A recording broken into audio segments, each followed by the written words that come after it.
Sa loob ng kusinang puno ng halimuyak ng sinangag na mani at bagoong, tila isang reyna ng tahanan si Winifreda. Maingat niyang hinahalo ang malapot na sarsa ng kare-kare, ang paboritong putahe ni Rodrigo. Ang bawat hiwa ng gulay at lambot ng baka ay katumbas ng 3 oras niyang pagtayo sa harap ng mainit na kalan, sa kabila ng pananakit ng kaniyang balakang at ang bigat na nararamdaman sa kaniyang sinapupunan. Sa bulsa ng kaniyang puting apron, nakatago ang isang maliit na sapatos ng sanggol na kulay asul na tila isang lihim na kayamanan.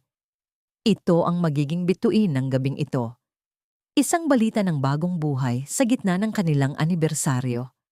Naririnig niya ang pagbukas ng pinto sa labas, ang mabibigat na hakbang ni Rodrigo na dati-rati ay nagpapatibok ng kaniyang puso sa pananabik. Ngunit sa pagkakataong ito, may dalang kakaibang lamig ang hangin na pumasok sa silid. Isang lamig na hindi kayang tapatan ng kahit anong aircon. Rodrigo, tamang-tama ang dating mo. Mainit pa ang paborito mo. Maupo ka na. Kukuha lang ako ng kanin. Wika ni Winifreda nang hindi lumingon. Ang kaniyang tinig ay puno ng lambing, na tanging isang asawang nagmamahal lamang ang makakapagbigay. Walang sagot. Ang tanging naririnig niya ay ang kalansing ng isang envelope na inilapag sa ibabaw ng lamesang kahoy. Ang puting papel ay tila isang matalim na patalim na humiwa sa katahimikan ng kusina. Pirmahan mo na ang diborsyo. Napatigil ang kamay ni Winifreda. Ang sandok na hawak niya ay marahang tumama sa gilid ng palayok. Lumikha ng isang tunog ng bakal na tila isang kampana ng kamatayan. Dahan-dahan siyang lumingon. Nakatayo si Rodrigo sa tapat niya. Maayos ang suot na suit. Walang kahit anong bakas ng pagod o pagmamahal sa kaniyang mga mata. Ang kaniyang mukha ay tila isang pader ng yelo. Rodrigo, is this a joke? Anniversary natin ngayon, di ba? Tanong ni Winifreda. Pilit na pinatatawa ang kaniyang sarili, kahit ang kaniyang mga tuhod ay nagsisimula ng manginig. I'm serious, Winnie. Hindi na ako masaya. Hindi na kita mahal. It's over. Ang bawat salita ni Rodrigo ay parang sampal na paulit-ulit na dumadapo sa pisngi ni Winifreda. But why? I gave you everything.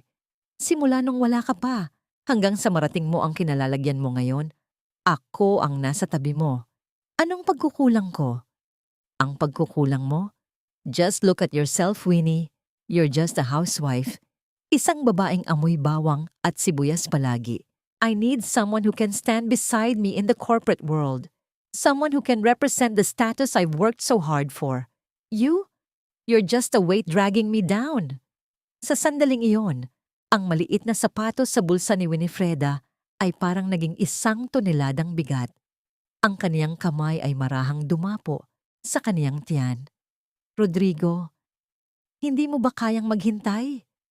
May sasabihin ako sa'yo. Baka magbago ang isip mo. Rodrigo, buntis ako. Magkakaroon na tayo ng anak. Isang sandali ng katahimikan ang namayani. Inasahan ni Winifreda ang kahit katiting na emosyon.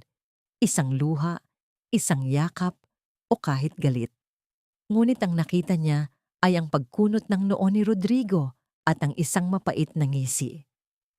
Mas lalong kailangan nating tapusin ito. I can't build a family with a useless woman. Huwag mo akong gamitan ng anak para manatili ako sa tabi mo. It's cheap, Winnie. Sobrang cheap. Hindi pa natatapos ang hapdi ng kanyang mga salita nang marinig ang tunog ng takong ng sapatos mula sa pasilyo. Isang matapang at mamahaling pabango ang biglang pumatay sa amoy ng kare-kare sa loob ng kusina. Beatrice stepped out, wearing a silk robe that Winifreda recognized. It was a gift she bought for herself, but never had the courage to wear because she felt too simple for it. Honey, what's taking so long? Sabi mo pirma lang, tapos na tayo rito. Ang tinig ni Beatrice ay malambing ngunit puno ng lason. Ang kaniyang mga mata ay tila nanunuri. Tinitingnan ng dumi sa apron ni Winifreda na parang nakatingin sa isang basahan. Beatrice, anong ginagawa mo rito? Bulong ni Winifreda. Ang kaniyang hiya ay tila isang apoy na lumalamon sa kaniyang buong pagkatao. Ang sarili niyang bahay, ang sarili niyang kwarto ay nilapastangan ng babaeng ito. Ay, hindi mo pa ba alam? I'm the new queen of this house, Winnie. Or should I say, ex-house. Pirmahan mo na kasi. Para naman makabili ka ng bagong damit, yung hindi amoy palengke. Muling nang uyam si Beatrice. Sa sobrang panginginig ng kamay ni Winifreda, nasagi niya ang mangkok ng bagoong sa gilid ng lamesa. Ang malapot at madilim na likido ay tumalsik sa kanyang puting apron at sa kanyang maputing bestido, tila isang malaking mansa ng kahihiyan na hindi na kailanman mabubura. Ang bagoong na pinaghirapan niyang ihanda ay naroon na sa sahig, kasama ng kanyang dangal na niyuyurakan ng 2 taong nasa harap niya. Pirmahan mo na, Winnie. Don't make a scene. Alam nating dalawa na wala kang mapupuntahan kung hindi mo tatanggapin ang settlement na ito. Utang na loob, gawin mo namang madali ang lahat. Sabi ni Rodrigo habang iniabot ang panulat. Tiningnan ni Winifreda ang panulat pagkatapos ay ang lalaking minahal niya ng 7 taon. Ang sakit ay wala na sa kanyang dibdib. Umakyat na ito sa kanyang ulo, nagiging isang malamig at matalim na desisyon. Ang kaniyang pagtitimpi ay umabot na sa hangganan. Ganito na lang ba ang halaga ko? Ang 7 taon ng sakripisyo, ang pagtalikod ko sa sarili kong pangalan, kapalit lang ng isang mantsa ng bagoong at isang pirasong papel? Kinuha niya ang panulat, hindi para sa pera, kundi para sa kalayaan. Sa bawat hagod ng tinta sa papel, tila binuburan niya ang bawat alaala ng pag-ibig na kailanman ay hindi naging totoo. Nang matapos, tumayo siya ng tuwid. Sa kabila ng mantsa sa kaniyang damit, ang kaniyang mga mata ay hindi na naghahanap ng awa. I'm leaving, Rodrigo, but remember this night, the next time you see me, you will be the one begging for my time. And by then, even your soul won't be enough to pay for what you've done to me and my child. Kinuha niya ang kaniyang maliit na bag at ang sapatos ng sanggol. Lumakad siya palabas ng kusina, hindi lumingon sa pagkain na unti-unti nang lumalamig sa ibabaw ng lamesa. Sa labas, ang ulan ay nagsimulang pumatak, tila nakikiramay sa bigat ng kaniyang bawat hakbang. Wala siyang pera sa pitaka, walang matutuluyan, at may bitbit na buhay sa kaniyang sinapupunan. Ngunit habang papalayo siya sa bahay na naging kulungan niya, isang itim na sasakyan ang dahan-dahang huminto sa kaniyang tapat. Ang bintana ay bumaba at ang mukha ni Attorney Mateo Cruz ay sumilip. Senyora Winifreda, kanina pa po kami naghihintay. Handa na po ba kayong bumalik? Sa loob ng mamahaling sasakyan, ang amoy ng dekalidad na balat ng upuan ay sumasakal sa hininga ni Winifreda. Kabaligtaran ito ng amoy ng malansang bagoong na nananatiling nakakapit sa kaniyang apron. Ang bawat patak ng ulan na humahampas sa bintana ng sasakyan ay tila mga luhang hindi niya mailabas. Nanlalamig ang kaniyang mga daliri, hindi dahil sa aircon, kundi dahil sa hapdi ng katotohanang ang bahay na itinuring niyang langit ay naging pugad ng mga ahas. Inabutan siya ni Attorney Mateo ng isang malinis at mainit na tuwalya. Senyora, punasan niyo po ang inyong sarili. Malayo-layo pa ang biyahe natin patungo sa mansyon. Salamat, Mateo. Tipid na sagot ni Winifreda. Tumingin siya sa labas ng bintana. Pinagmamasdan ang unti-unting pagliit ng figura ng kaniyang dating tahanan. Sa loob ng bahay na yon, iniwan niya ang 7 taon ng kaniyang buhay na tila basurang itinapon sa kanto. Rodrigo is making a move, senyora, panimula ni Mateo. Ang boses nito ay kalmado, ngunit may pahiwatig ng babala. Hindi lang diborsyo ang gusto niya. Balak niyang gamitin ang mga ari-ariang nakapangalan sa inyo para ipambayad sa mga utang ng kumpanya niya. At ang babaeng kasama niya, si Beatrice Navarro, ang kaniyang pamilya ang nagpopondo sa kaniya ngayon. Naramdaman ni Winifreda ang muling pagkirot ng kaniyang tiyan.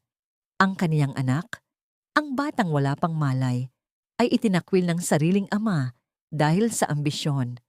Ang hapdi ay unti-unting napalitan ng isang malamig na puot. Hayaan mo siya, Mateo.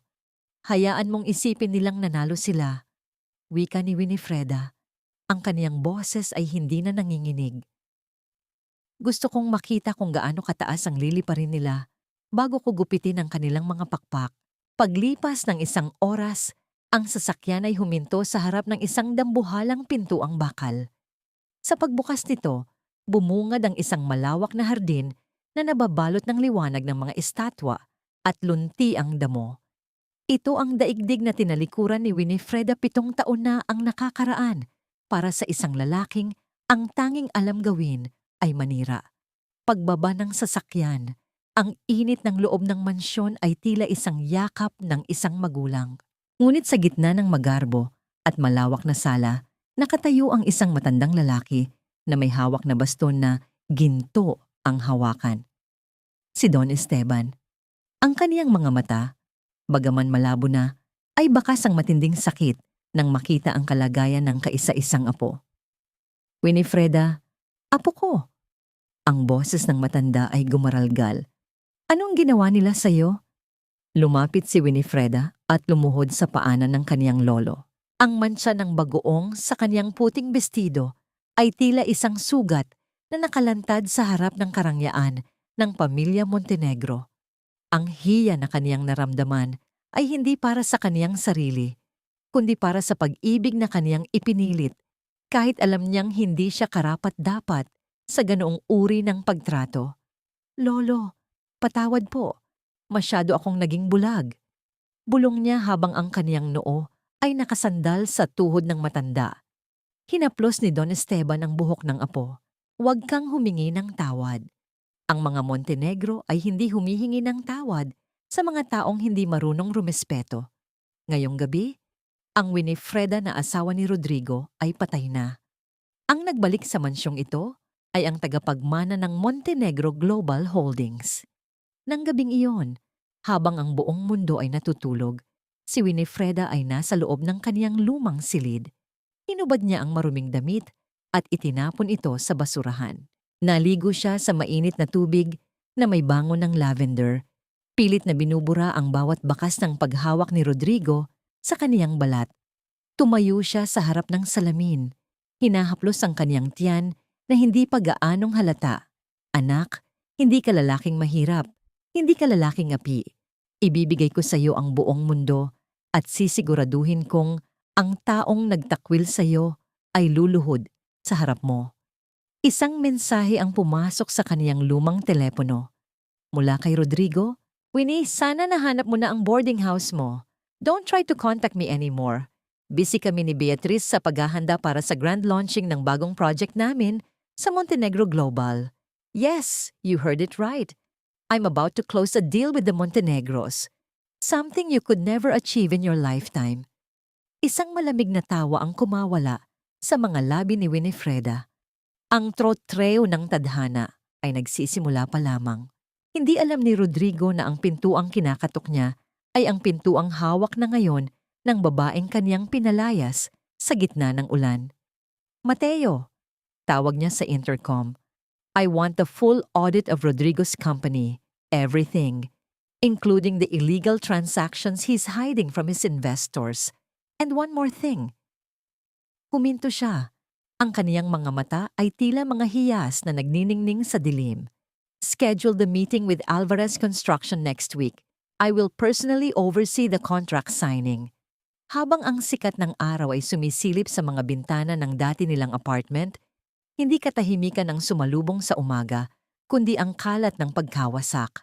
Kinuha ni Rodrigo ang isang malaking itim na plastic bag at walang pakundangang isinilid doon ang mga gamit na naiwan ni Winifreda, ang mga lumang bestidong bulaklakin, ang mga resibo ng kanilang pinamili sa palengke, at ang mga litratong kupas na ay itinuring niyang mga kalat na nagpaparumi sa kaniyang bagong buhay. Babe, dalian mo naman diyan. I can't stand the smell of this place anymore. Amoy duka na masyado. Reklamo ni Beatrice habang nakaupo sa sofa. Tinitingnan ang kaniyang bagong gawang kuko. Inis niyang tinabig ang isang maliit na florera na gawa sa luwad, isang regalo ni Winifreda kay Rodrigo noong unang taon ng kanilang pagsasama. Humampas ang florera sa sahig, nagkadurog-durog ang katawan nito at kumalat ang tuyong lupa sa carpet. Walang bakas ng panghihinayang sa mukha ni Rodrigo.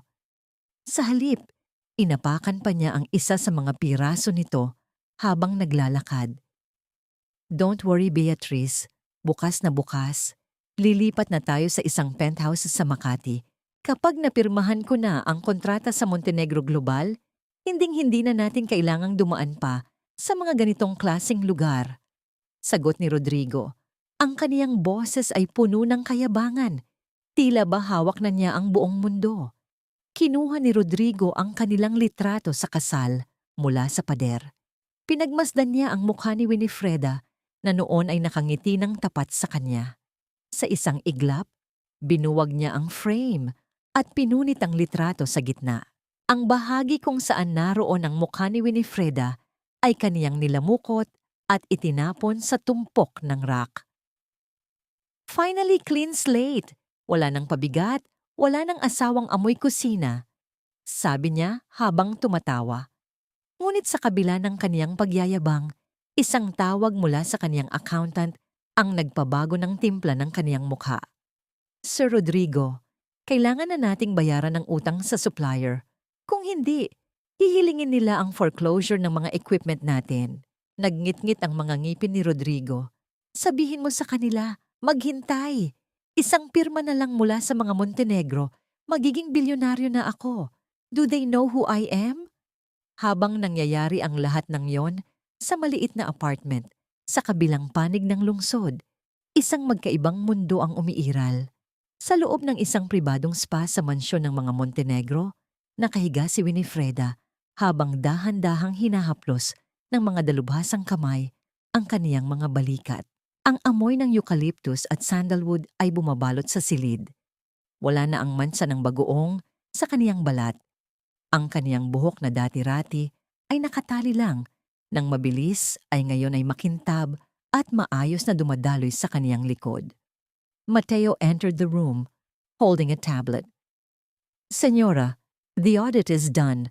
Rodrigo is drowning in debt. He's been using the company funds to buy luxury gifts for Beatriz. He's desperate. Actually, desperate is an understatement. He's a dead man walking. Isang manipis na ngiti ang sumilip sa mga labi ni Winifreda habang iniinom ang kaniyang sariwang juice. Is he? Then let's give him a lifeline. A lifeline made of barbed wire. He sent another message, Señora. He's boasting about the meeting next week. Akala niya ang pakikipagkita sa inyo ay ang simula ng kaniyang tagumpay. Dagdag ni Mateo. Ibinaba ni Winifreda ang baso. Ang tunog ng kristal na tumama sa marmol na mesa ay tila isang hudyat ng pagsisimula ng digmaan. Let him celebrate, Mateo. Hayaan mong isipin niyang nasa rurok na siya ng kaniyang pangarap. I want him to feel the thrill of winning because the fall will be much more painful when you're at the top. Tumayo siya. Suot ang isang itim na silk robe na tila baluti ng isang reyna. Humarap siya sa malaking salamin. Ang dating maamong mga mata ay napalitan ng isang klase ng lamig na tanging ang mga taong nakaranas ng matinding pagtataksil lamang ang mayroon. Rodrigo, tinapon mo ang mga gamit ko na parang basura. Bulong niya sa sarili habang hinahaplos ang kaniyang tiyan. Ngunit hindi mo alam, ang basurang itinapon mo ay ang siyang bibili sa buong buhay mo. Tumingin siya kay Mateo. Prepare my suit for Monday. White. I want to look like an angel when I deliver his hell. Ang umaga ng Lunes ay dumating na may dalang kakaibang bigat sa hangin. Sa loob ng isang maliit at madilim na opisina, pilit na isinasara ni Rodrigo ang botones ng kaniyang mamahaling suit na binili niya gamit ang huling limit ng kaniyang credit card. Ang kaniyang mga kamay ay bahagyang nanginginig, hindi dahil sa lamig ng sirang aircon, kundi dahil sa halo-halong kaba at pananabik. Sa kaniyang tabi, abala si Beatriz sa paglalagay ng pulang-pulang lipstick. Ang kaniyang mukha ay tila isang maskara ng tagumpay na hindi pa nakakamit. Babe, ayusin mo ang tindig mo. We're meeting the Montenegros. Isipin mo, pagkatapos nito, tayo na ang pag-uusapan sa bawat business gala sa bansa. Wika ni Beatriz habang pinapagpag ang balikat ni Rodrigo. And don't forget to mention how your ex-wife held you back. Gusto ng mga matatandang investor ang mga kwento ng pagsisikap sa gitna ng pagsubok. Isang mapait na tawa ang kumawala kay Rodrigo. Winnie, siguro sa oras na ito, naghahanap na yun ng labada sa kung saang iskinita. Hayaan mo siya, Beatriz. She's a closed chapter. Ngayon, ang Montenegro Global ang tanging mahalaga. Hindi nila alam, sa kabilang bahagi ng Makati, ang gusali ng Montenegro Global Holdings ay tila isang dambuhalang kristal na sumasalamin sa sikat ng araw. Sa loob ng penthouse office, ang katahimikan ay nababasag lamang ng marahang pagdaos ng telang sutla sa balat. Nakatayo si Winifreda sa harap ng malawak na bintana, pinagmamasdan ng mga sasakyang tila mga langgam sa ibaba. Suot niya ang isang puting-puting business suit na gawa sa pinakamahal na tela. Ang kaniyang buhok ay nakapusod ng maayos. Inilalantad ang kaniyang leeg na pinalamutian ng isang simpleng kwintas na perlas, ang paboritong alahas ng kaniyang ina. Wala na ang bakas ng pagod sa kaniyang mga mata.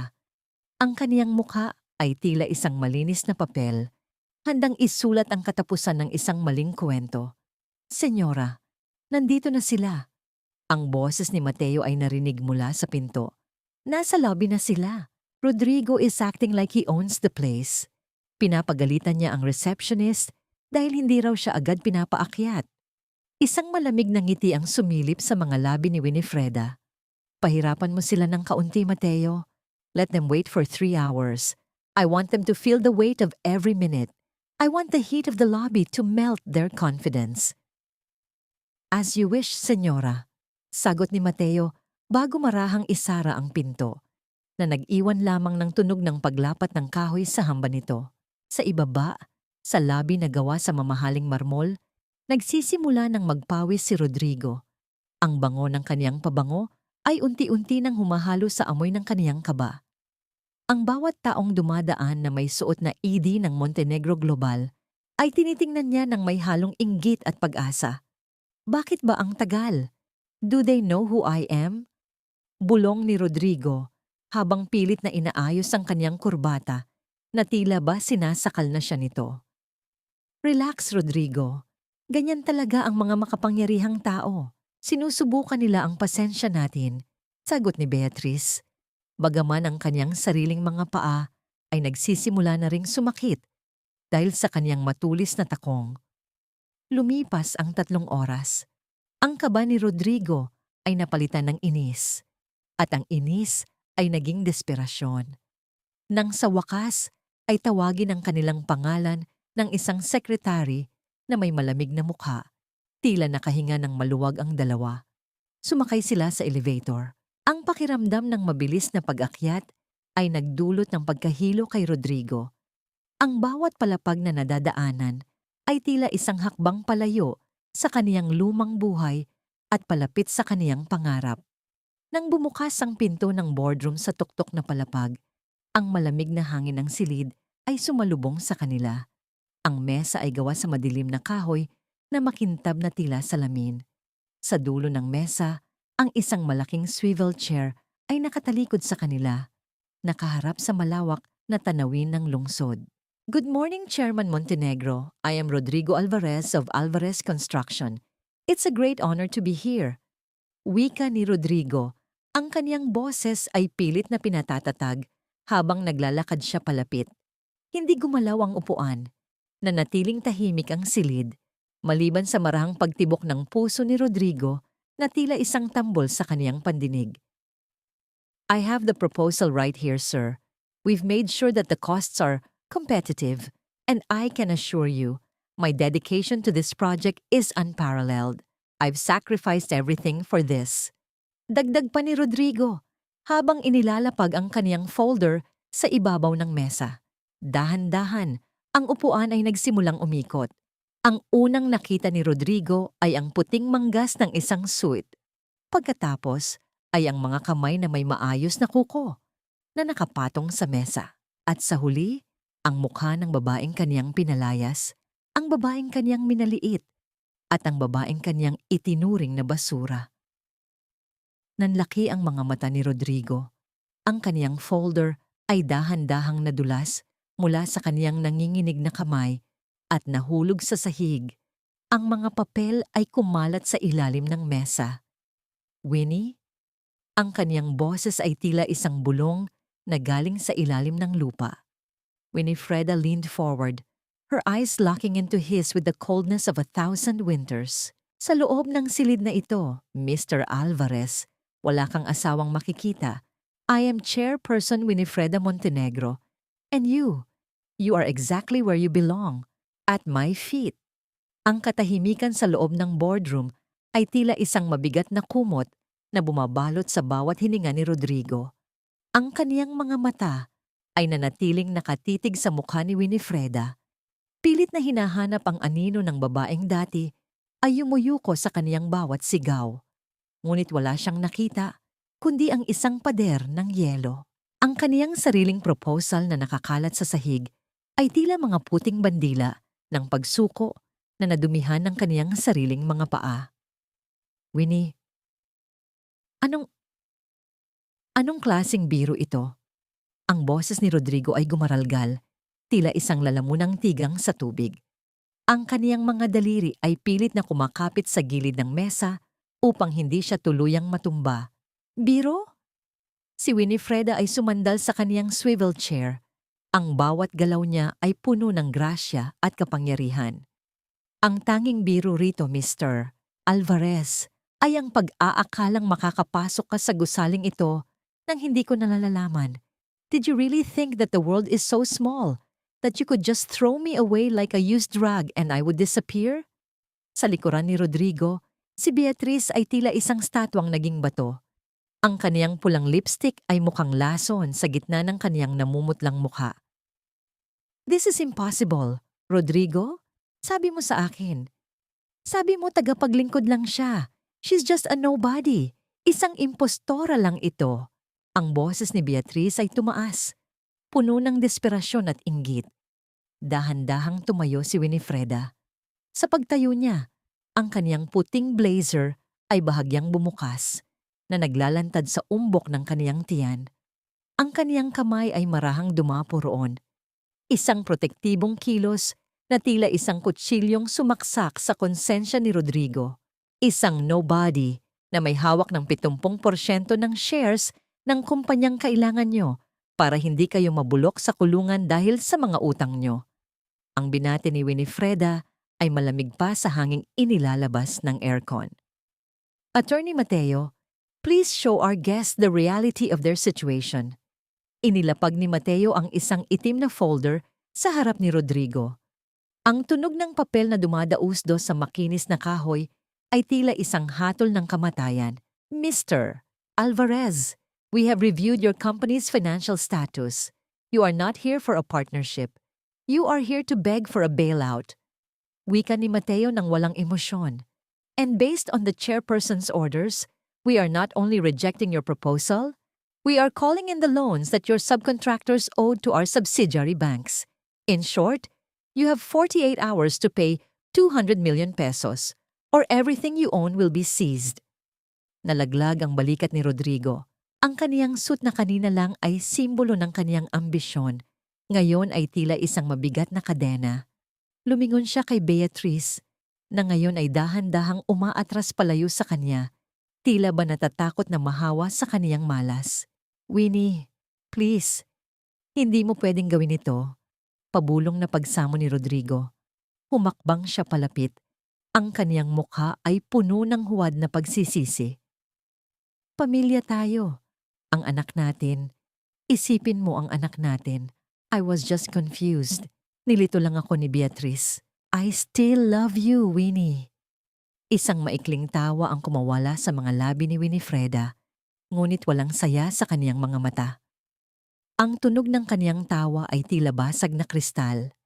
Pamilya. Rodrigo, winasak mo ang salitang pamilya. Noong gabing itinapon mo ang bagoong sa harap ko. Pinatay mo ang pag-ibig ko noong hinayaan mong tapakan ng babaeng yan ang sapatos ng anak mo. Tinitigan ni Winifreda ang mga mata ni Rodrigo hanggang sa ang lalaki ang unang umiwas. And don't you dare use my child to save your sinking ship. This baby has no father. He only has a legacy. The Montenegro legacy. Lumapit si Winifreda kay Beatrice na ngayon ay nanginginig na sa takot. Inabot niya ang isang pirasong tissue sa mesa at marahang pinahid ang mantsa ng pawis sa noo ni Beatrice. You wanted my life, right? You wanted my husband, my house, my status? Well, you can have him. You can have a bankrupt man, a traitor, and a coward. Bagay kayo. Dahil ang basura, sa basurahan lang talaga dapat matatagpuan. Ang bawat salita ni Winifreda ay tila latigo na humahagupit sa balat ni Beatrice. Guard, please escort these people out. Utos ni Winifreda habang tumatalikod na muli sa kanila. I have a real business to run. People who actually have value are waiting for me. Habang kinalaladkad ng mga security guard si Rodrigo at Beatrice palabas ng silid, ang tanging naririnig ay ang gasgas ng mga sapatos ni Rodrigo sa carpet. Tila isang taong pilit na kumakapit sa isang talampas bago tuluyang mahulog.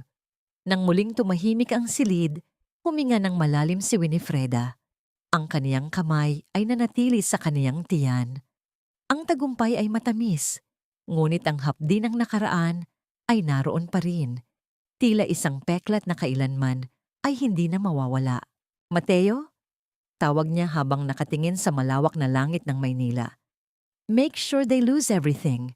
I want them to experience what it's like to have nothing but the clothes on their backs. Consider it done, senyora, sagot ni Mateo. Isang mensahe ang pumasok sa telepono ni Winifreda mula sa isang hindi kilalang numero. I know your secret, Winifreda.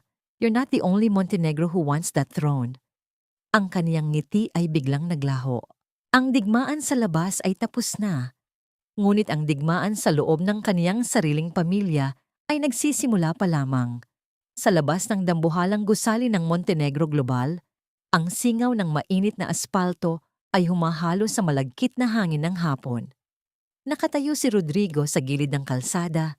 Ang kanyang mamahaling sapatos ay nakalubog sa isang maliit na kanal ng maruming tubig. Wala na ang kaniyang sasakyan. Kinuha na ito ng mga tauhan ni Mateo bilang bahagi ng unang hakbang ng pagsamsam sa kaniyang mga ari-arian. Rodrigo, do something. Hindi pwedeng ganito na lang tayo. Magmakaawa ka muli sa kanya.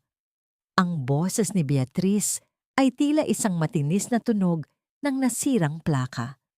Ang kaniyang buhok ay magulo na at ang kaniyang mamahaling bag ay mahigpit niyang yakap.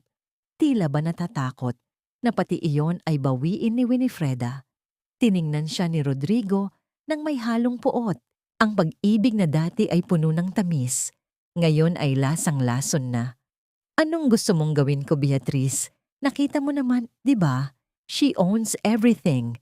At ikaw ang dahilan kung bakit niya ako ginaganito. Ako? Bakit ako? Nanlaki ang mga mata ni Beatrice. Ikaw ang lumapit sa akin. Ikaw ang nagsabing sawa ka na sa asawa mong amoy kusina. Don't you dare blame me for your failure, Rodrigo Alvarez. Isang malakas na sampal ng katotohanan ang dumapo sa isipan ni Rodrigo habang pinagmamasdan niya ang babaeng kinalantari niya. Sa oras ng kagipitan, walang utang na loob, walang pagmamahalan. Ang tanging natitira ay ang pait ng kanilang pagkakamali. Tumalikod si Beatrice at mabilis na naglakad palayo. Ang kaniyang mga takong ay lumilikha ng mabilis na pag-atras sa magaspang na semento hanggang sa tuluyan siyang sumakay sa isang taxi. Iniiwan si Rodrigo sa gitna ng usok ng mga sasakyan. Samantala, sa loob ng malamig na opisina ni Winifreda, ang katahimikan ay tila isang gamot na nagpapahilom sa kaniyang pagod. Hawak niya ang kaniyang telepono. Ang kaniyang mga daliri ay marahang dumadaan sa screen kung saan nakasulat ang misteryosong mensahe. Mateo, tawag niya sa kaniyang tapat na abogado nakasalukuyang nag-aayos ng mga dokumento sa gilid. Sino pa ang mga Montenegro na may sapat na lakas para hamunin ako? Huminto si Mateo at tumingin sa kanya ng may seryosong mukha. Senyora, alam niyo naman na hindi naging madali ang pag-akyat ni Don Esteban sa tuktok. Marami siyang kapatid at ang ilan sa kanila ay nabaon sa utang at limot. Ngunit may isang tao, si Alfonso Montenegro, ang inyong amain na matagal nang naninirahan sa Espanya.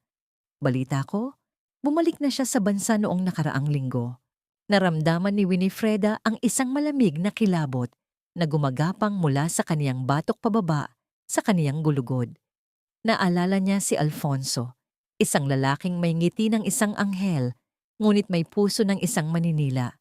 Alfonso, bulong ni Winifreda, ang taong gustong bumili sa lahat ng lupain ni Lolo noong mamatay ang aking ina. Eksakto, senyora, sagot ni Mateo. At sa tingin ko, ang pagbagsak ni Rodrigo ay gagamitin niyang bala laban sa inyo. Sasabihin niyang ang isang babaeng buntis at emosyonal ay hindi karapat-dapat na humawak sa trono ng Montenegro. Dahan-dahang tumayo si Winifreda at lumapit sa salamin. Pinagmasdan niya ang kaniyang sarili. Ang puting suit na kaniyang suot ay tila isang baluti, ngunit sa loob nito, nararamdaman niya ang marahang sipa ng kaniyang anak. Isang sipa na tila nagpapaalala sa kanya na hindi lang para sa kaniyang sarili ang laban na ito. Emosyonal? Ang boses ni Winifreda ay naging matalim. Hayaan mong isipin nila iyan, Mateo. Hayaan mong isipin ni Alfonso na ako ay mahina dahil sa aking kalagayan, sapagkat doon sila magkakamali. Ang pagiging ina ko ang magbibigay sa akin ng bangis na hindi nila kailanman nakita kay Lolo. Biglang bumukas ang pinto ng boardroom ng walang katok. Ang hangin mula sa hallway ay tila nagdala ng amoy ng mamahaling tabako. Isang lalaking may uban na sa buhok, suot ang isang suit na gawa sa makintab na seda, ang pumasok. Ang kanyang bawat hakbang ay puno ng awtoridad at ang kanyang mga mata ay tila ng susuri ng bawat sulok ng silid. Winifreda, wika ng lalaki. Ang kaniyang boses ay malalim at tila isang dambuhalang alon na humahampas sa pampang. Ang ganda ng iyong naging palabas kanina kay Rodrigo. Nakakaaliw. Ngunit ang paglalaro sa mga maliliit na tao ay hindi ang tunay na trabaho ng isang Montenegro. Tito Alfonso, tugon ni Winifreda, hindi gumagalaw sa kinalalagyan. Hindi ko inaasahan ang iyong pagbisita. Akala ko ay mas gusto mo ang lamig ng Madrid kaysa sa init ng Maynila. Ngumiti si Alfonso, ngunit ang kaniyang mga mata ay nanatiling malamig. Lumapit siya sa mesa at hinawakan ng upuang kinalalagyan ni Winifreda kanina. Bumalik ako dahil narinig kong ang korona ni Esteban ay nasa panganib. Isang buntis na babae na may bitbit na kahihiyan mula sa isang bankrupt na asawa. Baka bumigay ang pundasyon ng kumpanya, apo. Ang bitbit ko ay hindi kahihiyan, tito. Ang bitbit ko ay ang susunod na henerasyon. Buong tapang na sagot ni Winifreda. Tingnan natin. Alfonso leaned in, the scent of his cigar suffocating the room's remaining peace. Dahil sa susunod na board meeting, hihilingin ko ang isang vote of no confidence. Humanda ka, Winifreda, dahil hindi lahat ng digmaan ay nadadaan sa pagpirma ng diborsyo. Nang lumabas si Alfonso, naiwan si Winifreda na nakahawak sa gilid ng mesa. Ang kaniyang mga daliri ay nagmarka sa makinis na kahoy. Ang tagumpay niya kay Rodrigo ay tila isang munting alon lamang. Ang tunay na tsunami ay parating pa lang. Mateo, wika niya habang hindi inaalis ang tingin sa pintong sinarhan ni Alfonso. Ihanda mo ang lahat ng records ng Montenegro Global simula noong panahong nasa Espanya pa siya. Kung gusto niya ng digmaan, ibibigay ko sa kanya ang isang impyerno na kailanman ay hindi niya makakalimutan. Sa kalsada sa ibaba, si Rodrigo ay nakaupo sa isang bangketa, pinagmamasdan ng mga taong naglalakad ng mabilis. Walang nakakakilala sa kanya. Walang tumitigil para tulungan siya. Ang kaniyang telepono ay tumunog. Isang mensahe mula sa bangko. Ang kaniyang huling credit card ay kanselado na rin. Isang itim na sasakyan ang huminto sa kaniyang tapat. Ang bintana ay bumaba at ang mukha ni Alfonso ay sumilip. Gusto mo bang bumawi sa asawa mo, Rodrigo? Sumakay ka. May gamit ka pa para sa akin. Ang loob ng sasakyan ni Alfonso ay amoy luma. Amoy ng mga antigong kasangkapan at matapang na tabako na tila nanunuot sa bawat hibla ng suot ni Rodrigo. Nakaupo si Rodrigo sa malambot na upuang balat, ngunit ang kaniyang pakiramdam ay tila nakaupo siya sa ibabaw ng mga pako. Ang kaniyang basang damit ay nag-iiwan ng mansya sa mamahaling upuan, isang malinaw na paalala ng kaniyang pagbagsak. Uminom ka, wika ni Alfonso habang iniaabot ang isang baso ng alak. Ang tunog ng pagbagsak ng mga yelo sa loob ng baso ay tila ang tanging musika sa gitna ng kanilang katahimikan. Nanginginig na kinuha ni Rodrigo ang baso at mabilis na inubos ang nilalaman nito. Ang init ng alak ay gumapang sa kaniyang lalamunan, pansamantalang nagbibigay ng lakas sa kaniyang lupaypay na katawan. Bakit niyo ako tinutulungan, Don Alfonso? Pagkatapos ng ginawa sa akin ng apo niyo? Hindi ko ito ginagawa para sa iyo, Rodrigo. Ginagawa ko ito para sa pangalan ng mga Montenegro na dinudumihan ng babaeng yan. Ang boses ni Alfonso ay tila isang bulong ng demonyo. Si Winifreda, masyado siyang naging mapusok. Akala niya ay kaya na niyang hawakan ang kapangyarihan dahil lang buntis siya. Ngunit sa mundo ng negosyo, ang isang babaeng may bitbit na bata ay isang kahinaan. Isang butas na pwede nating pasabugin. Anong kailangan kong gawin? Tanong ni Rodrigo. Ang kaniyang mga mata ay nagsimulang mag-apoy sa pag-asa ng paghihiganti. Simple lang. Kailangan nating sirain ang kaniyang imahe sa harap ng board of directors. Sabihin mo sa kanila ang totoo o ang bersyon ng katotohanan na gusto nating marinig nila. Alfonso leaned closer, the scent of tobacco overwhelming. Sabihin mo na hindi sa'yo ang batang dinadala niya. Sabihin mo na ginamit ka lang niya para pagtakpan ang kaniyang mga kalantari noong nasa abroad siya. At ang hiya na dulot nito ang magpapabagsak sa kanya. Napatigil si Rodrigo. Alam niya ang katotohanan. Alam niyang sa loob ng 7 taon, si Winifreda ay walang ibang minahal kundi siya. Ngunit ang kaniyang pride na nayurakan at ang kaniyang bulsang walang laman ay mas malakas kaysa sa kaniyang natitirang konsensya. Gagawin ko, bulong ni Rodrigo, gagawin ko ang lahat para makita siyang umiiyak muli sa paanan ko. Samantala, sa tahimik na silid-aklatan ng mansyon, nakaupo si Winifreda sa isang malapad na silya. Ang tanging liwanag ay mula sa isang lampara na nagbibigay ng madilaw na anino sa mga pahina ng kaniyang sinusuring dokumento. Sa kaniyang tabi, isang baso ng gatas na mainit pa ay naglalabas ng banayad na usok. Senyora, kailangan niyo na pong magpahinga. Marahang paalala ni Mateo habang nakatayo sa may pinto. Ang inyong kalusugan ang pinakamahalaga ngayon. Hinaplos ni Winifreda ang kaniyang tiyan. Naramdaman niya ang isang mahinang sipa. Isang sipa na tila nagsasabing, "Nandito ako, Mama. Huwag kang susuko." Isang mapait na ngiti ang sumilip sa kaniyang mga labi. Paano ako magpapahinga, Mateo? Nararamdaman ko ang mga buwayang nag-aabang sa dilim. Si Alfonso. Alam kong gagamitin niya si Rodrigo. Alam kong gagamitin nila ang aking pagkababae laban sa akin. Handa na ang ating depensa, Senyora. Ngunit ang utang na loob ng mga board members kay Don Alfonso ang ating kalaban. Marami sa kanila ang nakabangon dahil sa kanya noong dekada 90, paliwanag ni Mateo. Ang utang na loob ay may hangganan kapag ang pinag-uusapan ay ang kaligtasan ng kanilang sariling pera. Sagot ni Winifreda habang isinasara ang folder. Buksan mo ang archives ng kumpanya noong taong 2015, noong panahong nawala ang malaking pondo para sa proyektong pabahay sa Laguna. Alam kong may kinalaman si Alfonso roon.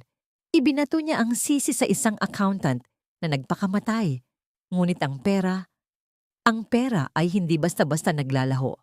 Senyora, delikado ang laro na yan. Pwede niyang baligtarin ang lahat. Babala ni Mateo. Mateo, noong pinalayas ako ni Rodrigo sa gitna ng ulan, namatay na ang Winifreda na takot sa gulo. Ang Winifreda na nasa harap mo ngayon ay isang ina na handang sunugin ang buong mundo para sa kinabukasan ng anak niya. Tumayo siya. Ang kaniyang tindig ay matuwid at puno ng dangal. Kung gusto nilang gamitin ang aking puri bilang bala, gagamitin ko ang kanilang mga kasalanan bilang mitsa. Biglang naramdaman ni Winifreda ang isang matinding pagkahilo. Ang kaniyang mga kamay ay mabilis na kumapit sa gilid ng mesa. Ang kaniyang mga daliri ay bumaon sa kahoy. Ang kaniyang paghinga ay bumilis at ang kaniyang paningin ay panandali ang nagdilim. Senyora, mabilis na lumapit si Mateo upang alalayan siya. Ayos lang ako. Pagod lang ito. Pagpupumilit ni Winifreda, kahit na ang kaniyang mukha ay kasing puti na ng papel. Ngunit sa kaniyang isipan, alam niyang hindi lang ito pagod. Ang stress at ang patuloy na pakikipaglaban ay nagsisimula ng maningil sa kaniyang katawan. Sa kabilang dako, isang tawag ang natanggap ni Alfonso mula sa isang espiya sa loob ng mansyon. Mahina na ang kaniyang katawan, Don Alfonso. Kanina lang ay muntik na siyang himatayin. Ulat ng tinig sa kabilang linya. Isang matunog na tawa ang kumawala kay Alfonso habang pinagmamasdan ng ulan sa labas ng kaniyang bintana. Magaling! Rodrigo, ihanda mo ang iyong sarili. Bukas sa board meeting, tatapusin natin ang reyna ng mga Montenegro habang siya ay hindi pa nakakatayo. Ang gabi ay tila naging mas madilim at ang bawat patak ng ulan ay tila isang babala ng isang malaking sakuna. Ang hangin sa loob ng malawak na boardroom ng Montenegro Global ay tila naging yelo. Ang mga dambuhalang bintana ay nagpapakita ng makulimlim na langit ng Maynila na tila ba ang kalikasan ay nakikiramay sa tensyong bumabalot sa silid. Nakaupo ang 12 miyembro ng board, mga lalaki at babaeng may puting buhok at suot na seryosong mukha. Sa dulo ng mesa, nakaupo si Winifreda. Ang kaniyang mukha ay kasing puti ng kaniyang suot na blazer, ngunit ang kaniyang mga mata ay tila dalawang nagniningas na uling sa gitna ng kadiliman. Bago natin simulan ang pag-uusap tungkol sa budget, ang boses ni Alfonso ay bumasag sa katahimikan. Tumayo siya. Ang kaniyang bawat kilos ay puno ng mapanlinlang na awtoridad. May isang mahalagang usapin tungkol sa moralidad at integridad ng ating kasalukuyang chairperson. Isang usapin na maaaring magpabagsak sa tiwala ng ating mga investors. Bumukas ang pinto. Pumasok si Rodrigo, suot ang isang suit na ibinigay ni Alfonso. Ang kaniyang mukha ay nakayuko, pilit na nagpapakita ng isang pekeng pighati. Ang kaniyang pagpasok ay nagdulot ng mabilis na pagbulong sa loob ng silid, isang tunog na tila mga tuyong dahon na tinatangay ng hangin. Ano ang ibig sabihin nito, Tito? Tanong ni Winifreda. Ang kaniyang boses ay kalmado, ngunit may talim na hindi maitatago. Winifreda, wag na tayong maglokohan. Alfonso sneered, gesturing towards Rodrigo. Narito si Rodrigo para ibunyag ang katotohanan. Sinabi mo sa amin na ang dinadala mo ay isang Montenegro. Ngunit ayon sa asawa mo o dating asawa, ang batang yan ay bunga ng iyong pagtataksil noong ikaw ay nasa probinsya pa. Tumingala si Rodrigo. Ang kaniyang mga mata ay puno ng huwad na luha. Patawad, Winnie. Hindi ko na kayang itago ang sakit. Board of Directors, hiningi niya ang diborsyo dahil natatakot siyang malaman ko ang totoo. Ang batang yan, hindi ko anak yan. Ginamit niya lang ang pangalan ko para pagtakpan ang kaniyang dumi. Ang mga miyembro ng board ay nagkatinginan.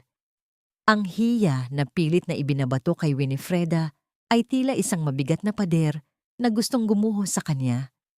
Naramdaman ni Winifreda ang mabilis na pagtibok ng kaniyang puso. Isang kaba na muntik nang magpahina sa kaniyang mga tuhod.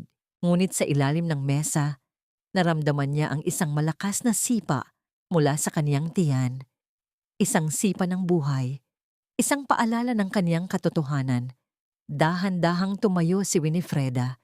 Hindi siya sumigaw, hindi siya nagmakaawa. Sa halip, ang kaniyang katahimikan ay naging mas nakakatakot kaysa sa kahit anong galit. Rodrigo, ang tawag niya sa pangalan nito ay tila isang hatol. 7 taon tayong nagsama.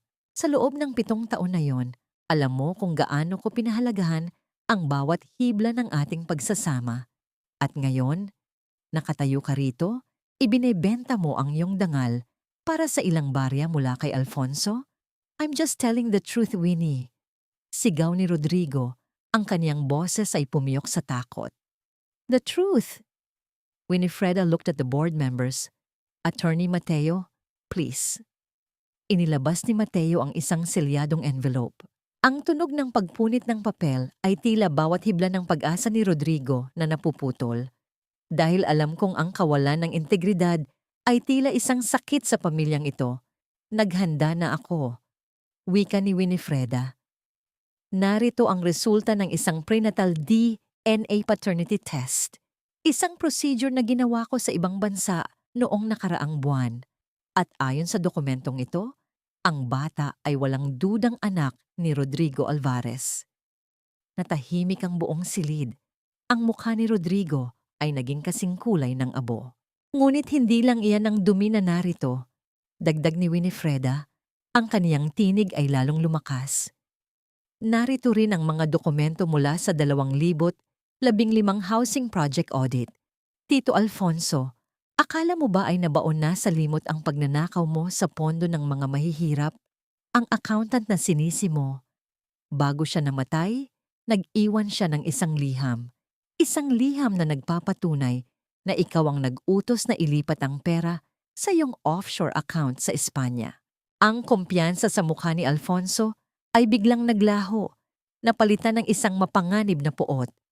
Ang kaniyang mga kamay ay nanginig sa ibabaw ng mesa. You little brat! Sigaw ni Alfonso. Ang kaniyang boses ay tila isang ugong ng paparating na bagyo.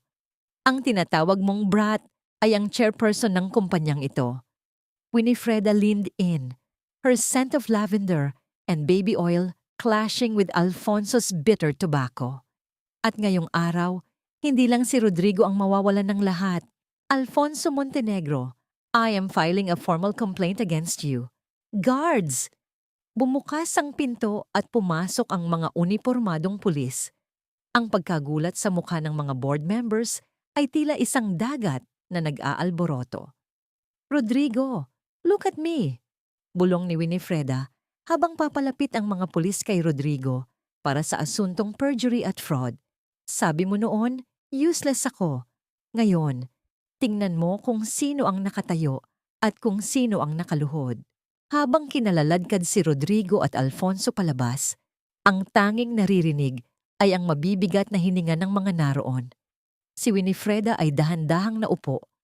Ang kaniyang mga kamay ay mahigpit na nakahawak sa armrest ng kaniyang upuan. Ang kaniyang tagumpay ay may halong pait. Meeting adjourned, wika niya sa isang mahinang boses. Nang makaalis ang lahat, naiwan si Winifreda at Mateo sa silid. Ang katahimikan ay muling bumalik, ngunit may dalang bigat. Biglang napahawak si Winifreda sa kaniyang tiyan at dumaing ng mahina. Ang pawis ay nagsimulang mamuo sa kaniyang noo. Senyora, anong nangyayari? Tanong ni Mateo. Ang boses ay puno ng takot. Ang bata, Mateo. Parang may mali. Bulong ni Winifreda bago tuluyang nagdilim ang kaniyang paningin. Ang puting kisame ay ang unang bumulaga sa paningin ni Winifreda nang dahan-dahan niyang imulat ang kaniyang mga mata. Ang amoy ng antiseptiko at malinis na linen ay agad na sumakal sa kaniyang pangamoy. Isang malinaw na hudyat na wala na siya sa boardroom ng Montenegro Global. Malamig ang hangin na lumalabas sa vents ng aircon, ngunit mas malamig ang pakiramdam ng kaniyang sariling mga kamay na nakadikit sa manipis na kumot ng ospital. Agad niyang itinuon ang kaniyang kamay sa kaniyang tiyan. Doon, naramdaman niya ang mga kable at sensor na nakakabit sa kaniyang balat. nagbabantay sa bawat tibok ng pusong nasa loob niya. Senyora, salamat sa Diyos, gising na kayo. Ang boses ni Mateo ay puno ng relief. Nakaupo ang abogado sa tabi ng kaniyang kama. Ang buhok nito ay magulo at ang mga mata ay bakas ang pagpuyat. Ang, ang anak ko, Mateo, sabihin mo sa akin, ayos lang ba siya? Ang boses ni Winifreda ay mahina. Tila isang tuyong dahon na hinihipan ng hangin. Ligtas ang bata, senyora. Ngunit sabi ng doktor, masyadong tumaas ang inyong blood pressure dahil sa stress. Pre-eclampsia. Kailangan ninyong manatili rito hanggang sa manganak kayo. Isang maling galaw, isang matinding emosyon, at pareho kayong malalagay sa panganib. Paliwanag ni Mateo, ang kaniyang boses ay mababa at puno ng pag-aalala. Pumikit ng mariin si Winifreda. Ang bawat salita ni Mateo ay tila isang babala na ang kaniyang katawan ay bumibigay na sa bigat ng kaniyang mga laban. Ang tagumpay niya kay Rodrigo at Alfonso ay tila walang silbi kung kapalit nito ay ang buhay ng kaniyang anak. Nasaan si Lolo? Tanong niya. Nasa labas po si Don Esteban, kausap ang mga espesyalista. Hindi siya umalis sa tabi ng pinto ninyo simula kagabi. Sagot ni Mateo. Bumukas ang pinto at pumasok ang matandang Montenegro. Sa bawat hakbang nito gamit ang kaniyang baston, maririnig ang marahang paglapat ng goma sa makinis na sahig ng ospital. Nang makita niya ang kaniyang apo, ang matigas na mukha ng hari ng Montenegro Global ay biglang lumambot, napalitan ng isang lolo na puno ng pighati. Winifreda, apo ko, bakit hindi ka nagsabi na ganito na ang nararamdaman mo? Hinawakan ni Don Esteban ang kamay ni Winifreda. Ang init ng palad ng matanda ay tila isang munting apoy sa gitna ng malamig na silid. Ayaw ko po kayong bigwin, Lolo. Gusto kong patunayan na kaya ko, na hindi ako mahina gaya ng iniisip nila. Bulong ni Winifreda habang ang unang luha ay dahan-dahang gumulong sa kaniyang pisngi.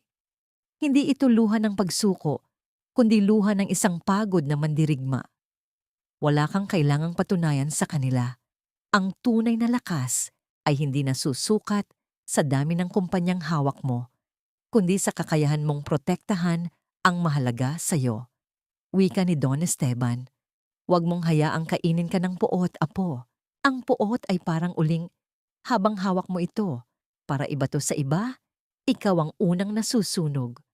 Tumango si Winifreda. Damang-dama ang katotohanan sa mga salita ng kaniyang lolo. Ngunit sa likod ng kaniyang isipan, ang anino ni Rodrigo ay tila ayaw pa ring lumisan. Mateo, ano ang balita sa labas? Tanong niya. Pilit na ibinabalik ang usapan sa realidad. Rodrigo is desperate, senyora. Sinisisi niya si Alfonso sa lahat. At si Alfonso, ginagamit niya ang kanyang mga koneksyon para makalabas ng kulungan sa pamamagitan ng bail. Ngunit huwag kayong mag-alala, nakabantay kami sa bawat galaw nila. Ulat ni Mateo. Actually, someone tried to enter the hospital wing earlier. Isang babaeng nagngangalang Beatrice. Napakunot ang noo ni Winifreda. Beatrice? Anong kailangan niya? Hinihingi niya ang iyong awa, senyora. Iniwan siya ni Rodrigo matapos malamang wala na itong pera. Ngayon, hinahabol siya ng mga pinagkakautangan nila. Sabi niya, may alam daw siyang sikreto ni Alfonso na hindi pa natin natutuklasan. Dagdag ni Mateo. Isang matalim na ngiti ang sumilip sa mga labi ni Winifreda. Ang karma ay tila mabilis na gumagalaw, mas mabilis pa sa kaniyang inaasahan. Ang mga taong nagtulungan para sirain siya ay ngayon ay naglalaban-laban na para sa sarili nilang kaligtasan. Huwag mo siyang papasukin, Mateo. Hayaan mo siyang maranasan ang pakiramdam ng walang matakbuhan. Ngunit, kunin mo ang impormasyon. Kung kailangang bayaran ang kaniyang mga utang para sa impormasyong iyon, gawin mo. Gamitin mo ang sarili niyang desperasyon laban sa kanila. Utos ni Winifreda. Ang kaniyang boses ay muling nagkaroon ng awtoridad. Humarap muli si Winifreda sa bintana ng kaniyang silid. Tanaw niya ang malawak na hardin ng ospital. Sa gitna ng kanyang kahinaan, naramdaman niya ang isang bagong uri ng lakas. Hindi na ito ang bangis ng paghihiganti, kundi ang kalmado at matalinong pag-iisip ng isang reyna na naghahanda para sa kaniyang huling hakbang. Rodrigo, Alfonso, akala niyo ba ay tapos na ako dahil lang nakahiga ako rito? Bulong niya sa sarili habang dahan-dahang hinahaplos ang kanyang tiyan. Hindi niyo alam, ang katahimikang ito ang magiging mitsa ng inyong tuluyang pagbagsak. Biglang dumaan ang isang nurse para suriin ang kaniyang IV drip. Ngunit bago ito lumabas, may iniwan itong isang maliit na sobre sa kaniyang bedside table. Walang pangalan, walang mensahe sa labas. Nang buksan ito ni Winifreda, ang kaniyang puso ay tila tumigil sa pagtibok. Sa loob ay may isang pirasong Polaroid photo, isang litrato ni Don Esteban na pinalilibutan ng mga lalaking hindi niya kilala. At sa likod ay may nakasulat na, "Ang trono ng Montenegro ay nakatayo sa ibabaw ng mga bangkay. Sigurado ka bang gusto mong maging bahagi nito?" Ang Polaroid na hawak ni Winifreda ay tila naging isang pirasong yelo na nagpamanhid sa kaniyang mga daliri. Ang imahe ni Don Esteban, ang kaniyang lolo na itinuturing niyang kaisa-isang tanggulan, ay nakangiti sa gitna ng mga lalaking may madidilim na anyo. Ang lugar sa litrato ay pamilyar. Iyon ang lumang warehouse sa daungan kung saan natagpuan ang sasakyan ng kaniyang ina, 20 taon na ang nakakaraan. Isang aksidente, sabi nila. Isang trahedya ng tadhana, sabi ni Don Esteban. Ngunit ang tinta sa likod ng litrato ay tila isang sumpa na bumubura sa lahat ng kaniyang pinaniniwalaan. "Senyora, bakit nanginginig ang inyong mga kamay?" Tanong ni Mateo habang mabilis na lumalapit. Hindi nakasagot si Winifreda. Ang kaniyang hininga ay naging mababaw at ang bawat tibok ng kaniyang puso ay tila isang martilyo na humahampas sa loob ng kaniyang dibdib. Ibinigay niya ang litrato kay Mateo, ang abogado. Sa kabila ng kaniyang pagiging bihasa sa pagtatago ng emosyon, ay panandaliang napatigil. Ang kaniyang panga ay humigpit habang tinititigan ang mga mukha sa larawan. "Mateo, sabihin mo sa akin na hindi totoo ang iniisip ko," bulong ni Winifreda. Ang kaniyang boses ay basag, tila isang kristal na dahan-dahang nagkakabitak-bitak. Bago pa makasagot si Mateo, ang pinto ng silid ay marahang bumukas. Hindi si Don Esteban ang pumasok, kundi si Beatriz. Ngunit wala na ang mapagmataas na babaeng may pulang lipstick at mamahaling damit. Ang babaeng nasa harap nila ay mukhang isang multo. Ang buhok ay gusot, ang mga mata ay namumugto, at ang kaniyang suot na blusa ay may mga mantsa ng luha at dumi ng kalsada. "Winifreda, please, kailangan mo akong pakinggan." Ang boses ni Beatriz ay tila isang gasgas na kalsada. Mabilis siyang lumuhod sa paanan ng kama ni Winifreda. Ang kaniyang mga kamay ay nanginginig na nakakapit sa bakal ng hospital bed. "Paano ka nakapasok dito?" Ang boses ni Mateo ay puno ng banta. "Hindi na mahalaga iyon, Mateo. Si Alfonso." Balak niyang itakas ang lahat ng ebidensya laban sa kanya. Pero may alam ako na hindi alam ni Rodrigo. Beatriz looked up at Winifreda, her eyes wide with terror. "Ang litratong hawak mo, galing yan sa vault ni Alfonso. Yun ang ginagamit niyang alas laban kay Don Esteban sa loob ng maraming taon. Winifreda, ang lolo mo, hindi siya ang biktima rito. Siya ang nag-utos na harangin ang sasakyan ng nanay mo noon dahil balak niyang ilantad ang mga ilegal na transaksyon ng kumpanya sa Espanya." Ang silid ay tila nawalan ng hangin. Naramdaman ni Winifreda ang isang matinding lamig na gumagapang mula sa kaniyang mga paa patungo sa kaniyang sinapupunan. Ang bawat salita ni Beatriz ay tila isang tuka ng buhaya na kumakain sa kaniyang puso. Ang kaniyang lolo, ang lalaking nag-alaga sa kanya, ang lalaking naging sandigan niya laban kay Rodrigo, ay siya rin palang dahilan kung bakit siya naulila. "Bakit mo ito sinasabi sa akin ngayon, Beatriz? Pagkatapos mo akong hiyain? pagkatapos mong subukang agawin ang lahat sa akin? Tanong ni Winifreda. Ang kaniyang boses ay puno ng pait. Dahil si Alfonso, balak niya akong patayin, Winifreda. Ginawa niya akong pain. At si Rodrigo, wala siyang kwenta. Iniwan niya ako sa gitna ng kalsada nang malaman niyang wala na akong pakinabang. Ikaw lang ang may kapangyarihan para protektahan ako. Ibibigay ko sa iyo ang lahat ng dokumentong ninakaw ko sa vault ni Alfonso. Kapalit lang ng kaligtasan ko. Pagsamo ni Beatrice, ang kaniyang noo ay nakadikit na sa malamig na sahig ng ospital. Tumingin si Winifreda kay Mateo. Ang abogado ay tumango ng bahagya. Isang hudyat na totoo ang desperasyon ng babae. Ngunit bago pa makapagsalita si Winifreda, ang monitor sa tabi ng kaniyang kama ay nagsimulang maglabas ng mabilis at matitinis na linya. Ang kaniyang paghinga ay bumigat at ang kaniyang tiyan ay tumigas na tila isang bato. Senyora, ang blood pressure niyo. Sigaw ni Mateo. Sa gitna ng kaguluhan, isang figura ang tumayo sa may pintuan. Si Don Esteban. Nakatayo siya roon. Hawak ang kaniyang baston. Ang kaniyang mukha ay tila isang madilim na ulong sa gitna ng bagyo. Nakita niya ang litrato sa kama. Nakita niya si Beatrice na nakaluhod. Apo, huwag kang makinig sa mga lason ng babaeng yan. Ang boses ni Don Esteban ay malalim, ngunit may halong panginginig na hindi niya maitago. Winifreda looked at her grandfather. For the first time, she didn't see a protector. She saw a monster wearing the mask of a saint. Lolo, tuo ba? Tanong niya. Ang kaniyang tinig ay halos hindi na marinig dahil sa hirap ng kaniyang paghinga. Ang dugo ba sa mga kamay mo ang siyang nagpapatakbo sa kumpanyang ito? Ang buhay ba ni Mama ang naging puhunan ng Montenegro Global? Hindi nakasagot ang matanda. Ang kaniyang katahimikan ay tila isang malakas na pag-amin na dumasal sa buong silid. Guards, get her out of here. Utos ni Don Esteban kay Beatrice. Ngunit bago pa makagalaw ang mga ito, si Winifreda ay napasigaw sa sakit. Isang matinding kirot ang gumuhit sa kanyang ibabang bahagi at ang puting kumot ay dahan-dahang nabahiran ng pulang likido. Ang bata? Mateo! Ang bata! Bulong ni Winifreda bago siya tuluyang mawalan ng malay.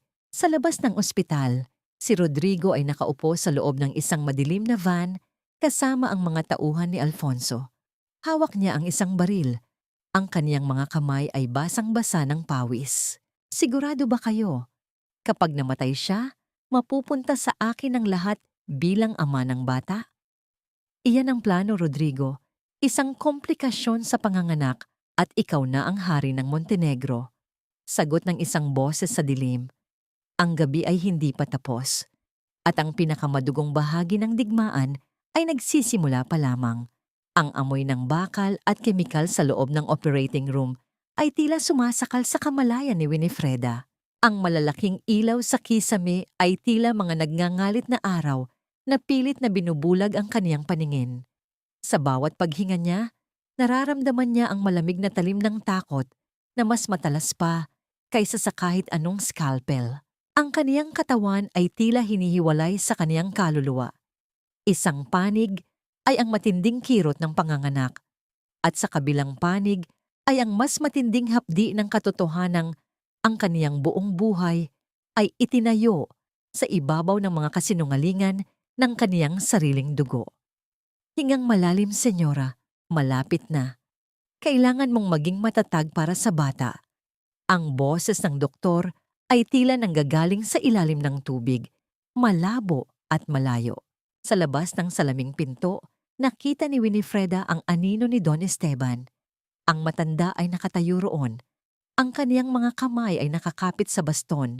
Ang kaniyang mukha ay tila isang maskara ng pagsisisi na huli na ang lahat. Para kay Winifreda, ang bawat anino ng kaniyang lolo ay tila isang multo ng kaniyang ina na humihingi ng katarungan. Ang pag-ibig na kaniyang ibinigay sa matanda sa loob ng maraming taon ay tila isang lason na ngayon ay pilit niyang isinusuka. Mateo, bulong ni Winifreda habang hinahawakan ng kamay ng kaniyang abogado na pinayagang pumasok. Huwag mong hahayaang, huwag mong hahayaang hawakan ng lolo ko ang anak ko. Pangako mo sa akin. Pangako, senyora. Hinding-hindi, sagot ni Mateo. Ang kaniyang boses ay nanginginig sa halo-halong galit at awa. Habang ang mga doktor ay abala sa pagsagip sa buhay ng mag-ina, sa madidilim na pasilyo ng ospital, isang figura na suot ang puting gown ng isang nurse ang mabilis na naglalakad. Si Rodrigo, ang kaniyang mga mata ay tila sa isang hayop na nasusukol, puno ng desperasyon at baliw na ambisyon. Ang baril na nakatago sa kaniyang bewang ay tila nagbibigay sa kanya ng huwad na kapangyarihan. Isang kalabit lang, Rodrigo. Isang pagkakamali lang sa gitna ng gulo at magiging malaya ka na, bulong niya sa sarili. Ang kaniyang boses ay tila isang gasgas na kalsada. Nakarating si Rodrigo sa control room ng kuryente sa wing na yon. Sa isang malakas na pagbaba ng lever, ang buong palapag ay binalot ng kadiliman. Ang tunog ng mga makina na tumigil ay tila isang hininga ng kamatayan na dumaan sa bawat silid. Ang tanging natitira ay ang maputlang pula na ilaw mula sa emergency generator. Sa loob ng operating room, ang kaguluhan ay nagsimula. Ang mga nurse ay mabilis na kumilos sa gitna ng madilim na silid. Ngunit sa gitna ng katahimikang dulot ng pagkawala ng kuryente, isang tunog ang bumasag sa lahat ng pait. Isang mahina, ngunit malinaw na iyak. Isang iyak na hindi galing sa sakit, kundi sa unang pagtikim ng hangin ng isang bagong buhay. Naramdaman ni Winifreda ang init ng isang maliit na katawan na idinampi sa kaniyang dibdib. Ang amoy ng gatas at bagong silang na sanggol ay tila isang himala na bumura sa lahat ng amoy ng kemikal at dugo. Sa sandaling iyon, ang mundong puno ng pagtataksil ay tila tumigil sa pag-ikot. Ang anak ko, bulong ni Winifreda, ang kaniyang mga luha ay sa wakas ay malayang dumaloy. Ngunit ang kapayapaan ay panandalian lamang. Ang pinto ng operating room ay bumukas ng marahas. Pumasok ang isang figura na may hawak na baril. Ang pulang ilaw ng emergency light ay tumama sa mukha ni Rodrigo na nagmukhang isang demonyo mula sa impyerno. "Ibigay mo sa akin ang bata, Winnie," sigaw ni Rodrigo. "Ang batang yan ang tiket ko para makuha ang lahat ng ninakaw mo sa akin." Si Don Esteban, na nakapasok din sa silid, ay humarang sa harap ni Rodrigo. "Rodrigo, itigil mo ito. Dugo ko ang hawak mo." "Dugo mo? Wala kang pakialam sa dugo, Esteban. Pareho lang tayong halimaw." Rodrigo pointed the gun at the old man, but his eyes were fixed on Winifreda. Yinakap ni Winifreda ng mahigpit ang kaniyang anak. Sa gitna ng kaniyang kahinaan, naramdaman niya ang isang klase ng lakas na hindi nanggagaling sa kaniyang mga kalamnan, kundi sa kaniyang pagiging ina. Tinitigan niya ang lalaking minahal niya noon at ang tanging nakita niya ay isang tumpok ng dumi. "Rodrigo, look at your son," wika ni Winifreda. Ang kaniyang boses ay matatag at puno ng awtoridad. "Look at him and tell me if your greed is worth his life. Dahil bago mo makuha ang batang ito, kailangan mo muna akong patayin. At pangako ko sa iyo, kahit sa kabilang buhay, hinding-hindi kita tatantanan." Nanginig ang kamay ni Rodrigo. Ang kaniyang daliri ay nakapatong sa gatilyo, ngunit ang iyak ng sanggol ay tila 1,000 boses na sumasumbat sa kaniyang pagkatao. Sa sandaling iyon, ang pinto sa likuran niya ay bumukas at ang mga security ni Mateo ay mabilis na pumasok. Ang matalim na pagputok ng hangin ay narinig sa loob ng silid. Isang bala ang tumama sa balikat ni Rodrigo na nagpatalsik sa kaniya sa dingding. Ang kaniyang baril ay madulas na nahulog sa sahig, tila isang walang kwentang laruan. Habang kinakaladkad si Rodrigo palabas, si Don Esteban ay dahan-dahang lumapit sa kama ni Winifreda. "Apo, hayaan mong humingi ako ng tawad." "Huwag, Lolo." Putol ni Winifreda, hindi tumitingin sa matanda. Ang bata ay hindi Montenegro. Ang bata ay hindi rin Alvarez. Siya ay sisibol sa kanyang sariling pangalan. Umalis na kayo at huwag na kayong babalik. Naiwan ang katahimikan sa silid, maliban sa marahang paghinga ng sanggol. Si Winifreda ay tumingin sa bintana kung saan ang unang sinag ng araw ay nagsisimulang lumabas. Ang gabi ng pagdurusa ay tapos na. Mateo, tawag niya sa kanyang abogado na nakatayo sa tabi. Ihanda mo ang mga dokumento para sa tuluyang pagtalikod ko sa pangalan ng Montenegro Global. I want to build something new, something clean. Lumipas ang maraming buwan na tila mga alon sa dalampasigan. Paulit-ulit, may dalang ingay sa simula, ngunit nag-iwan ng katahimikan sa dulo. Sa isang pribadong baybayin malayo sa mausok at magulong lungsod ng Maynila, ang hapon ay nababalot ng kulay kahel at ginto. Ang amoy ng alat mula sa dagat ay humahalo sa samyo ng mga bulaklak ng kampupot na nakapaligid sa isang puting bahay na yari sa kahoy at salamin. Dito, ang bawat hininga ng hangin ay hindi na amoy kemikal ng ospital o usok ng tabako. Ito ay amoy ng kalayaan. Nakatayo si Winifreda sa balkonahe, suot ang isang maluwag na bestidong lino na kasing puti ng mga ulap. Wala na ang mabigat na suit ng korporasyon. Wala na ang perlas na sumasakal sa kaniyang leeg.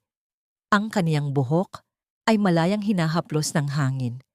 Pinagmamasdan niya ang kaniyang anak, isang malusog na batang lalaki na ngayon ay abala sa paggapang sa ibabaw ng malambot na buhangin.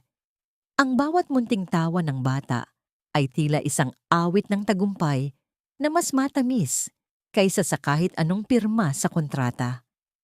Senyora, handa na po ang tsaa. Ang boses ni Mateo ay narinig mula sa likuran.